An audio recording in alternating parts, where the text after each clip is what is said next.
హిమాచల్ ప్రదేశ్లో రాజకీయం వేడెక్కింది. బాలీవుడ్ స్టార్ మండి ఎంపీ కంగనా రనౌత్ ఇంటికి సంబంధించి వచ్చిన కరెంటు బిల్లు విషయంలో ట్విస్ట్ చోటు చేసుకుంది. ఈ క్రమంలో మంత్రి, విద్యుత్ శాఖ అధికారులు కంగనాకు కౌంటర్ ఇచ్చారు.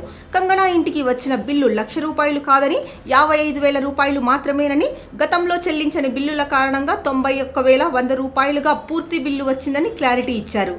మండి బీజేపీ ఎంపీ కంగనా రనౌత్ చుట్టూ ఎప్పుడూ ఏదో ఒక వివాదం ఉండాల్సిందే. ఇటీవల తన ఇంటికి ₹1,00,000 బిల్లు వచ్చిందంటూ గోల చేసింది కంగనా. తప్పంతా కాంగ్రెస్ ప్రభుత్వానిదే అంటూ మండిపడ్డారు. మనాలిలో ఉన్న మా ఇంటికి ఈ నెల ₹1,00,000 కరెంటు బిల్లు వచ్చింది. ఈ మధ్య కాలంలో నేను ఆ ఇంట్లో ఉండటం లేదు. దీంతో ఆ బిల్లు చూసి షాక్ అయ్యా. రాష్ట్రంలో ప్రస్తుతం నెలకొన్న ఇలాంటి పరిస్థితులు సిగ్గుచేటు. అయినప్పటికీ మనందరికీ ఒక అవకాశం ఉంది. నా సోదరులను నేను కోరేది ఒక్కటే, ఇలాంటి సమస్యలపై మనమంతా క్షేత్రస్థాయిలో పనిచేయాలి. దేశాన్ని, రాష్ట్రాన్ని ప్రగతి పథంలో నడిపించాల్సిన బాధ్యత మనపై ఉంది. ఈ తోడేళ్ల చెర నుంచి మన రాష్ట్రాన్ని కాపాడుకుందామంటూ కాంగ్రెస్ ప్రభుత్వంపై విరుచుకుపడ్డారు.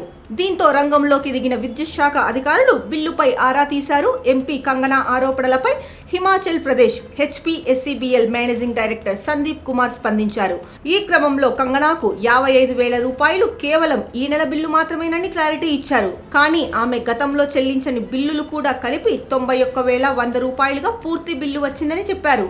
చెల్లింపులు సకాలంలో చేసి ఉంటే ఇంత మొత్తంలో బిల్లు వచ్చేది కాదని స్పష్టం చేశారు. అంతేకాకుండా 28 రోజుల్లోనే ఎంపీ కంగనా రనౌత్ దాదాపు 9,000 యూనిట్ల విద్యుత్ వినియోగించారని, అందుకే ఒక్క నెల బిల్లు కూడా ₹55,000 వచ్చిందని అన్ని లెక్కలతో సహా చూపించారు.